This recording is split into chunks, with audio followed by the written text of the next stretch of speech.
Hello बच्चों, welcome again to बायलेंस academy. मैं फैज़ अपने चैनल पे आपका फिर से वेलकम करता हूँ। बेटा, इधर बहुत दिन बाद मेरा वीडियो आ रहा है। मैं समझ सकता हूँ आप लोग नाराज़ होंगे, लेकिन क्या करें, कुछ प्रॉब्लम बीच में आ गई थी। फिर मैं इस नए टेक्निक के बारे में सोच रहा था कि कैसे हो आप लोग और अच्छे तरीके से और एडवांस तरीके से वीडियो बनाऊँ। ठीक है, एडवांस तरीके से वीडियो बनेगा तो क्या बेनिफिट होगा, आप लोग को बहुत अच्छे से समझ में आए। ठीक, इसीलिए थोड़ा सा टाइम हो गया, डिले हो गया। खैर कोई बात नहीं।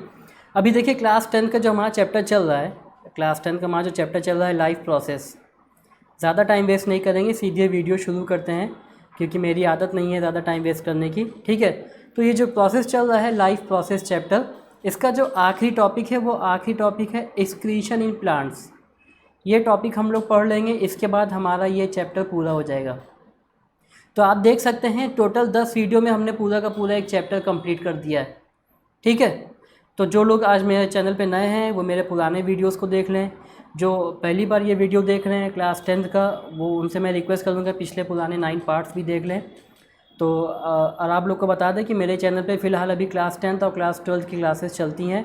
ये 10th का मेरा पहला चैप्टर पूरा हो रहा है, और इसके बाद हम लोग क्लास 12th का तीसरा चैप्टर शुरू करेंगे, रिप्रोडक्शन इन ह्यूमन बींग्स। तो ज़्यादा टाइम वेस्ट नहीं करते हैं, चलिए शुरू करते हैं।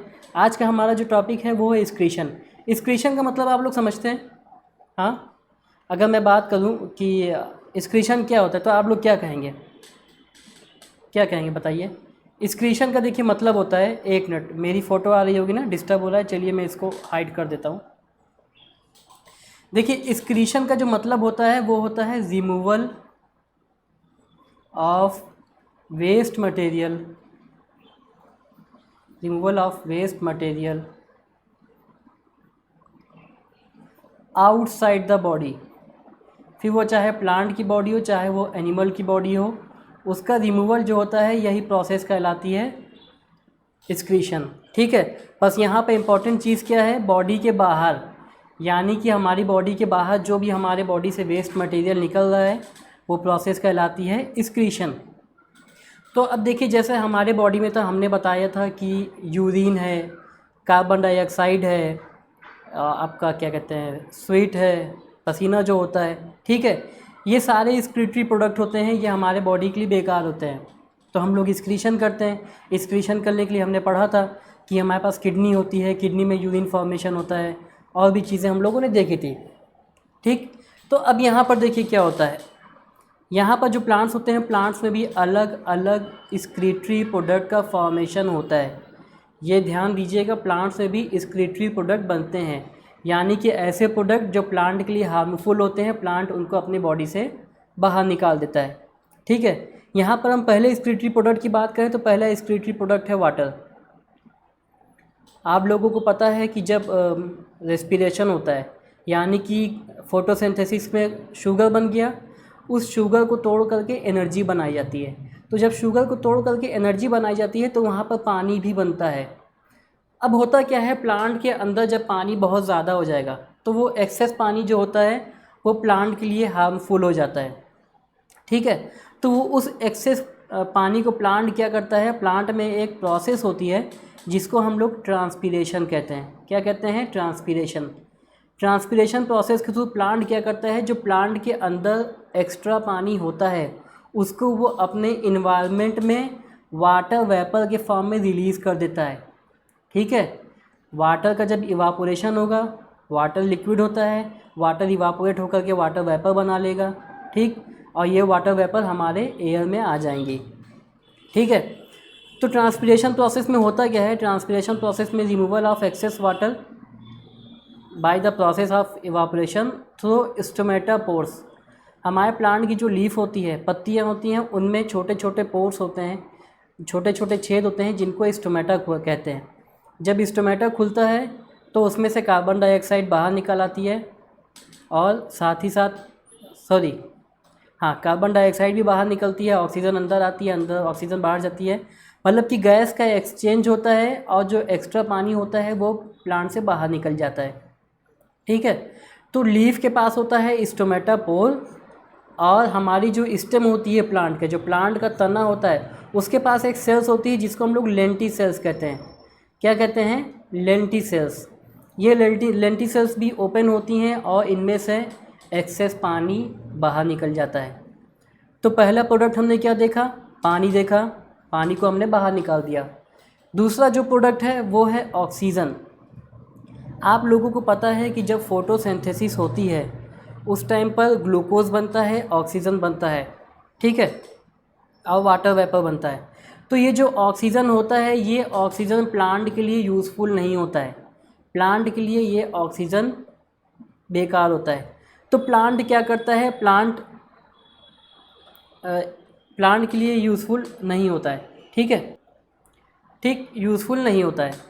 तो होता क्या है, जब फोटोसिंथेसिस होती है तो हमें कार्बन डाइऑक्साइड चाहिए, ऑक्सीजन नहीं चाहिए, प्लांट से ऑक्सीजन निकल गई। और जब रेस्पिरेशन होता है, रेस्पिरेशन का मतलब क्या होता है, फोटोसिंथेसिस में जो ग्लूकोज बना, ग्लूकोज को तोड़ करके एनर्जी बनाई जाएगी।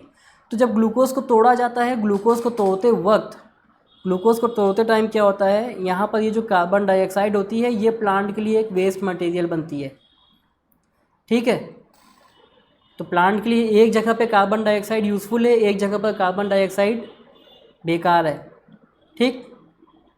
तो कार्बन डाइऑक्साइड और ऑक्सीजन ये दोनों वही स्टोमेटा के थ्रू और लेंटिसेल्स के थ्रू क्या होता है, गैसियस एक्सचेंज हो जाता है। जब कार्बन डाइऑक्साइड प्लांट बॉडी में ज़्यादा है, यूज़ नहीं है, तो स्टोमेटा ओपन होगा, कार्बन डाइऑक्साइड बाहर, और ऑक्सीजन अगर चाहिए एनर्जी बनाने के लिए तो ऑक्सीजन अंदर। और फोटोसिंथेसिस में कार्बन डाइऑक्साइड चाहिए, ऑक्सीजन नहीं चाहिए, तो कार्बन डाइऑक्साइड अंदर, ऑक्सीजन बाहर। किसके थ्रू, ये याद रखिएगा, स्टोमेटा के थ्रू, स्टोमेटापोर और लेंटिसेल्स, ठीक है। तो यहाँ पर हमने 3 एक्सक्रीटरी प्रोडक्ट देखे, एक पानी देखा, एक कार्बन डाइऑक्साइड देखा, दूसरा ऑक्सीजन देखा, तीसरा ऑक्सीजन देखा। इसके बाद क्या होता है, जब प्लांट एनर्जी वगैरह बनाता है, सब कुछ होता है, तो कुछ वेस्ट मटेरियल बनते हैं, ठीक है। हमारी जो मेटाबॉलिक एक्टिविटी होती है, जो प्लांट की मेटाबॉलिक एक्टिविटी होती है उसमें कुछ और भी वेस्ट मटेरियल बनते हैं। वो वेस्ट मटेरियल क्या होते हैं, पत्ती में ही स्टोर हो जाते हैं, यानी कि पत्ती के अंदर इकट्ठा हो जाते हैं। और ये प्लांट से बाहर कैसे जाते हैं, जब पत्ती प्लांट से झड़ करके गिर जाती है, पत्ती के अंदर वेस्ट मटेरियल है, पत्ती क्या हुई, पत्ती डिटैच हो गई, जब पत्ती प्लांट से अलग हो गई तो प्लांट से वो वेस्ट मटेरियल भी अलग हो गया, ठीक है। यहाँ पर ट्री लिखा है तो आप लोग कहेंगे सर प्लांट बता रहे हैं और ट्री कह रहे हैं, तो बेटा प्लांट और ट्री में बहुत फ़र्क नहीं है ना। बहुत से प्लांट होते हैं जो बड़े होकर के ट्री बन जाते हैं, बहुत से प्लांट नहीं बन पाते हैं, ठीक। तो दो सबके केस में तो यही होता है, प्लांट और ट्री एक ही चीज़ है, बस छोटा बड़े का फ़र्क होता है, ठीक है। तीसरा क्या होता है, हमें पता है कि जो प्लांट सेल होती है, प्लांट सेल की बात करें तो ये प्लांट सेल हमने बना दी, सबसे बाहर सेल वॉल होती है, उसके अंदर क्या होती है, उसके अंदर होती है प्लाज्मा मेम्ब्रेन, ठीक है। अब प्लांट सेल की एक कैरेक्टरिस्टिक है कि इसके अंदर बड़ा सा वैक्यूल होता है, central vacuole, large central vacuole, ठीक है, लार्ज सेंट्रल वैक्यूल, ठीक।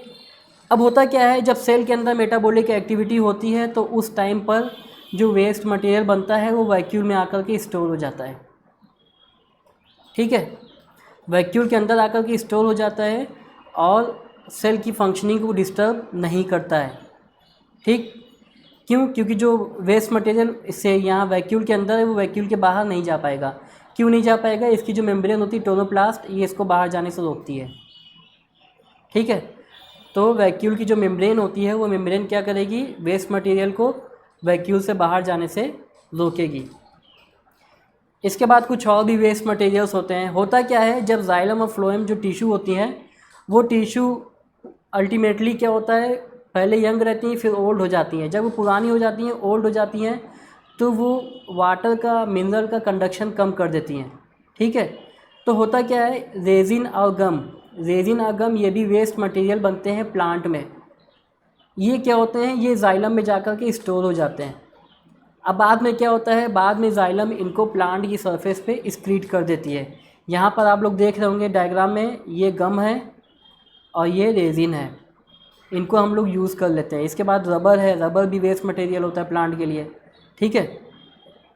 तो इस तरीके से क्या होता है, वेस्ट मटेरियल को प्लांट अपनी सरफेस पे, जो छाल होती है प्लांट की, जो बाल्क होती है, बाल्क के ऊपर रेजिन और गम को वो बाहर एक्सक्रीट कर देता है।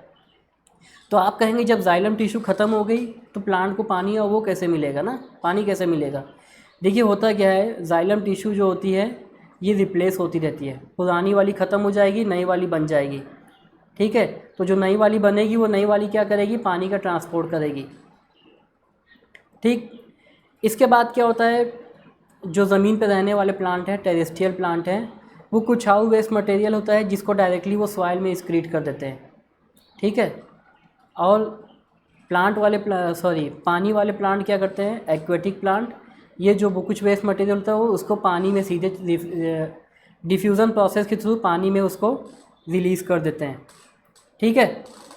तो ये था हमारा आज का टॉपिक, आपका एक्सक्रीशन इन प्लांट्स।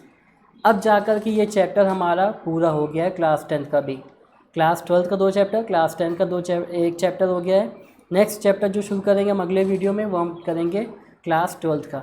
ये देखिए यहाँ पर लेंटी सेल्स का मैंने डायग्राम दिखा दिया है, ये सेल्स जो हैं ये लेंटी सेल्स है, आपने बहुत से पेड़ में देखा होगा ऐसे ही सेल्स रहती हैं, ये लेंटी सेल्स कहलाती हैं। ये गैसियस एक्सचेंज में, एक्सक्रीशन में हेल्प करेंगी। यहाँ पर डिटेल डायग्राम में वो जानने की ज़रूरत नहीं है, बेसिकली ये पोल होता है, इस पोल को थ्रू गैसियस एक्सचेंज हो जाएगा, ठीक है। तो आई होप आप लोग को मेरा ये वीडियो अच्छा लगा होगा।